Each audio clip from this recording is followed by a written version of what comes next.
മാമുണ്ണി എവിടെ? താഴെയുണ്ട്. ഇവിടത്തെ കാര്യങ്ങൾ വല്ലതും നീ അവനോട് പറഞ്ഞോ? ഇല്ല. ഇല്ലേ? ഞാൻ ശാന്തിക്കുഞ്ഞിന് ഭ്രാന്താണെന്നും അതുകൊണ്ടാണ് ഡോക്ടർ ഒന്ന് കുത്തിവെക്കുന്നതെന്നും പറഞ്ഞു. ഇനി പറയില്ല. വേലയിന് എനിക്ക് വിശ്വാസമാണ്. പക്ഷെ രാജഗോപാലിന് നിന്നെ കുറിച്ച് സംശയങ്ങളുണ്ട്. പുറത്തു പറയാൻ പാടില്ലാത്ത പല രഹസ്യങ്ങളും അറിയുന്നവനാണ് നീ. അത് വെളിപ്പെടുത്തിയാൽ പിന്നെ വേലയിനെ രക്ഷിക്കാൻ എനിക്ക് പോലും കഴിയില്ല. സൂക്ഷിച്ചോളൂ. വേലയും പൊയ്ക്കോളൂ. എന്താ? ഇന്നും നാട്ടിൽ നിൽക്കുന്നുണ്ടായിരുന്നു.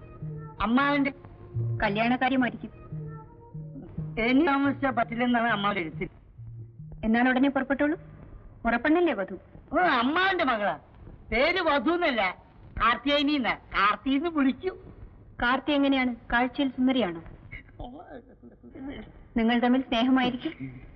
എനിക്കിഷ്ട. കല്യാണം കഴിഞ്ഞാൽ നീ അവളെ ഇങ്ങോട്ട് കൂട്ടിക്കൊണ്ടു വരുന്നുണ്ടോ? വീടൊക്കെ നോക്കി വെച്ചിട്ടുണ്ട്. ഒരു പെൺകുട്ടിയെ ഇവിടെ കൊണ്ടുവന്ന് പുലർത്താനുള്ള ശേഷി നിനക്കുണ്ടോ? എനിക്കിപ്പൊ സുഖമൊന്നുമില്ല. മുമ്പത്തെ ശ്വാസം മുട്ടലൊക്കെ നിന്ന്. പിന്നെ കല്യാണം കഴിഞ്ഞാൽ ശമ്പളം കൂട്ടി തരാന്ന് പറഞ്ഞിട്ടുണ്ട്. ആര്? ചെറിയ പടം. മേലെ കല്യാണ കാര്യം പറഞ്ഞ് എന്റെ അടുത്ത് വരരുത്. അല്ല, അപ്പൊ അമ്മ എന്തൊരു സങ്കടം.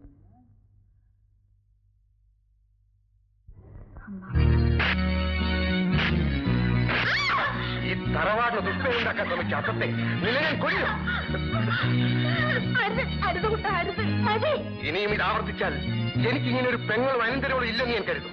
ഈ വീട്ടിൽ നിന്ന് രണ്ടിനെയും അടിച്ചു പടിയിറക്കി പിണ്ണം വയ്ക്കും. എന്റെ പൊന്നു മോളെ, നിനക്ക് എന്തു പറ്റി? നീ പഠിപ്പുള്ളവളാണ്. ഈ തറവാട്ടിലെ പെണ്ണുങ്ങൾ തനിച്ച് പുറത്തിറങ്ങാറില്ല. അന്യ പുരുഷന്മാരുടെ മുഖം കാണാറില്ല.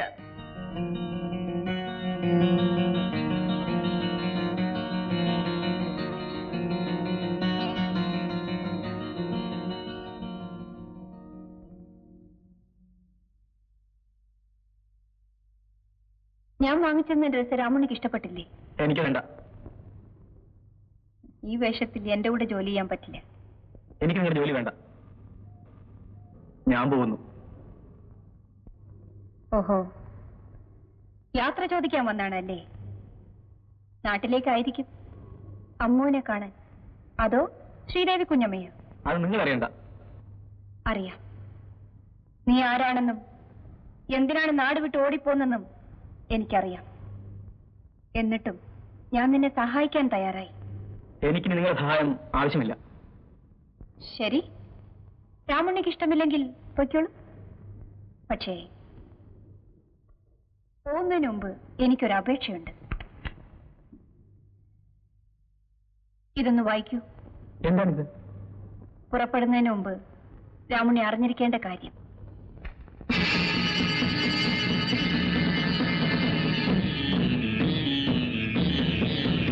ഇല്ല, കളവാണിത്. ഇതിലെഴുതിയിരിക്കുന്ന മുഴുവൻ കളവാണ്. പച്ചക്കള്ളം. രാമുണ്ണി, ഞാൻ ഒരു കുറ്റവും ചെയ്തിട്ടില്ല. ഒരു കുറ്റവാളിയും സ്വന്തം കുറ്റമേറ്റ് പറയില്ല. എന്നെ വിശ്വസിക്കും. അന്ന് നീ പറഞ്ഞ കഥകളൊക്കെ ഞാൻ വിശ്വസിക്കണം അല്ലേ? ജയന്തി ഇത്ര വിഡ്ഢിയാണെന്നാണോ നീ കരുതിയത്? ഇപ്പോഴെങ്കിലും സത്യം പറയൂ. ഭയപ്പെടണ്ട. നീ ചെയ്ത കുറ്റം എത്ര വലുതാണെങ്കിലും നിന്നെ രക്ഷിക്കാൻ എനിക്ക് കഴിയും. പറയൂ, ശ്രീദേവി കുഞ്ഞമ്മയാണോ നിന്നെ വീട്ടിൽ നിന്ന് ഇറക്കി വിട്ടത്? അല്ല. പിന്നെ ആരാണ്? എന്തിനാണ് നീ ഓടിപ്പോന്നത്? മുഴുവൻ എനിക്കറിയണം. പറയാം. അന്ന് അമ്മ ഒന്നിച്ച് ഞാൻ സംസാരിക്കുമ്പോൾ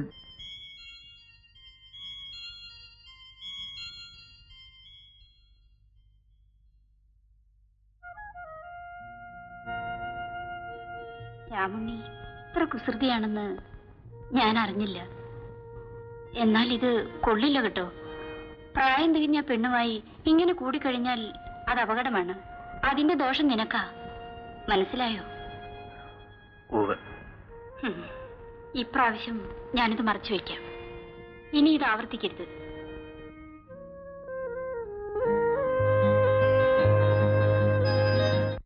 എന്നെ പിടിക്കണ്ട, ഞാൻ നടന്നു പോയിക്കൊള്ളാം. എന്നെ ആരും പിടിക്കണ്ട. വിടാനല്ലേ പറഞ്ഞത്? കണ്ട, ഞാൻ നടന്ന് എന്റെ വീട്ടിൽ വിടാൻ. എന്നെ വിടാൻ. പതിവ് ഞാൻ വീണു. കിടത്ത ആ പതുക്കെ പതുക്കെ അല്ലേ വീണു, ഇവിടെ വീഴും.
രാമണി, നീ എന്താണ് അവിടെ കയറിയിരിക്കുന്നത്?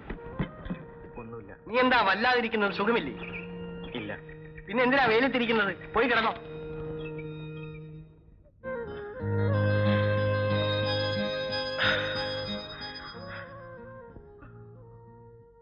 വേണ്ട, ഇത് പാവമാണ്. അല്ല രാമണി, പാപമോക്ഷമാണ്. 12 വർഷമായി എന്റെ കല്യാണം കഴിഞ്ഞിട്ട് എന്റെ അമ്മ ഇന്നും വഴിപാട് നേരുന്നു.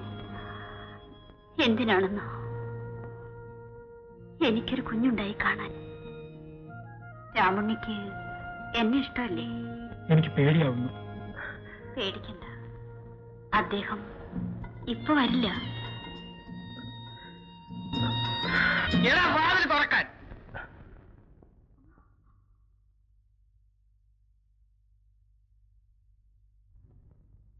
തുറക്കാൻ.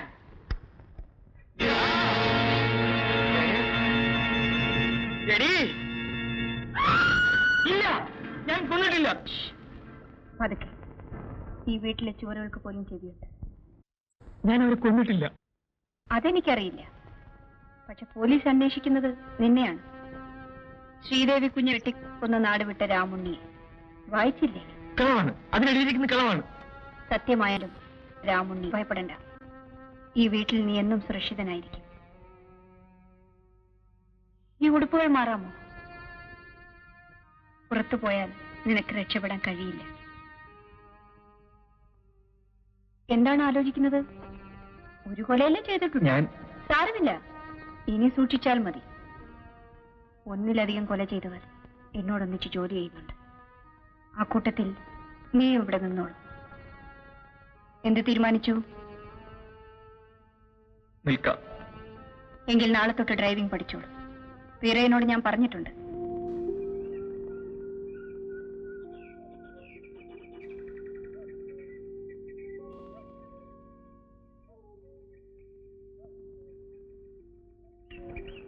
നിനക്ക് ഡ്രൈവിംഗ് പഠിക്കണ്ടേ?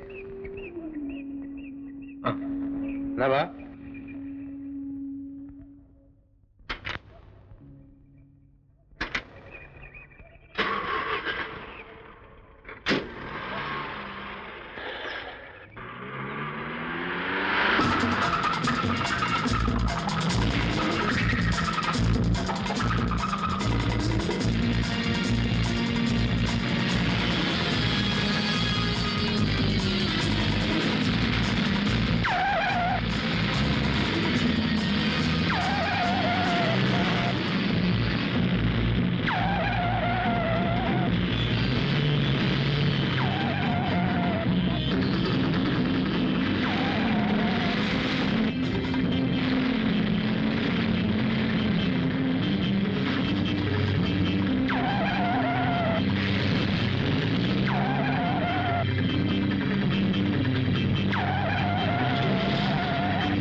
ഇപ്പൊ എന്ത് പറയുന്നു?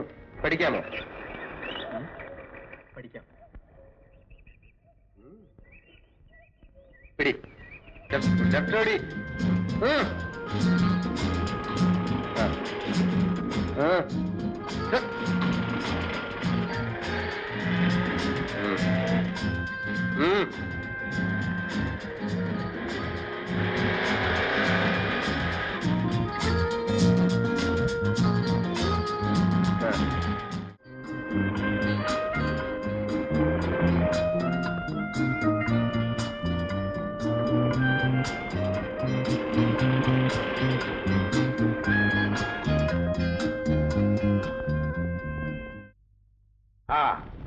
പുതിയ ശിഷ്യൻ എങ്ങനെയുണ്ട്? കാർ ഓടിക്കാനൊക്കെ പഠിച്ചോ?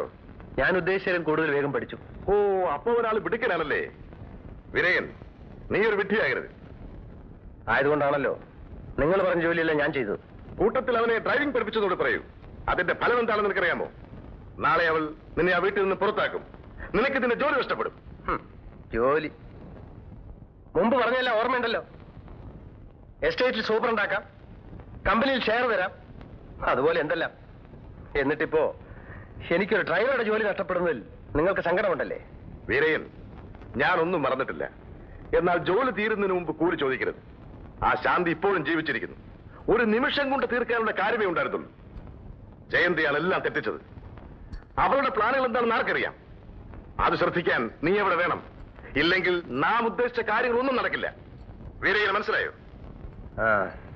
എന്തായാലും നീ ആ ജോലി നഷ്ടപ്പെടുത്തരുത്. പൊയ്ക്കോളൂ.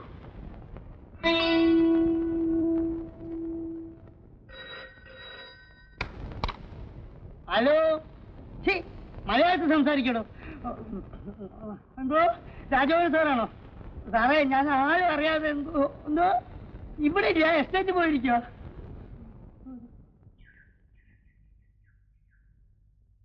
തിരിച്ചു പോകുമ്പോ നീ ഓടിച്ചാ മതിയെന്ന് ജയന്തിയമ്മ പറഞ്ഞു.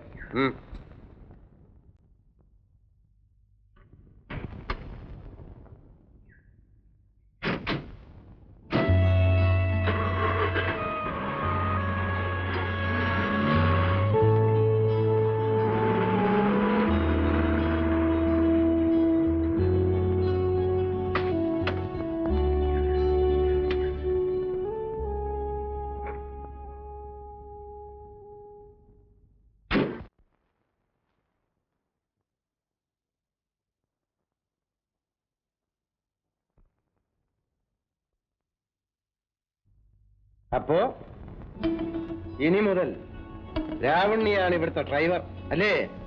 എന്താ വീരേന് ഇഷ്ടപ്പെട്ടില്ലേ? ജയന്തിയമ്മേ, ഒരിക്കൽ നിങ്ങൾ ചെയ്ത പാപത്തിന്റെ കറ കഴുകിക്കളഞ്ഞ കൈയാണ്. ഓർമ്മയുണ്ടല്ലോ? വീരയൻ, ആ എന്നെ നിങ്ങൾക്കിപ്പോ വേണ്ട അല്ലേ? ഞാൻ പറയുന്നത് കേൾക്കൂ. എന്തിന്? പ്രവൃത്തി ഞാൻ കണ്ടല്ലോ. എല്ലാം നേടിയെന്ന് അഹങ്കരിക്കുന്ന നിങ്ങളുടെ വാക്ക് ഇനി എനിക്ക് കേൾക്കണ്ട. പകരം രാജഗോപാലന്റെ വാക്കുകൾ കേൾക്കും അല്ലേ?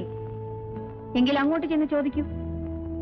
വീരയ്യനെ ഡ്രൈവർ ജോലിയിൽ നിന്ന് മാറ്റി എസ്റ്റേറ്റിൽ ജോലി തരുന്ന കാര്യത്തിൽ ആരാ തടസ്സം നിന്നതെന്ന്? രാമുണ്ണിയെ ഡ്രൈവറായി നിയമിച്ചത് വീരയ്യനെ പിരിച്ചുവിടാനല്ല, ഈ വീട്ടിലെ മുഴുവൻ ചുമതല ഏൽപ്പിക്കാനാണ്. എന്താ വീരയ്യൻ ഇവിടെ ഉണ്ടാവില്ലേ?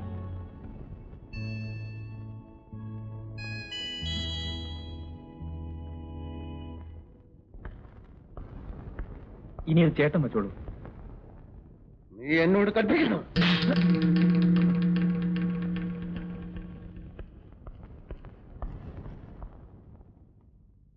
വല്ലതും പറ്റിയോ? ഇല്ല. എന്നെങ്കിലും ഒരു ദിവസം ഞാൻ അവനെ കൊല്ലും.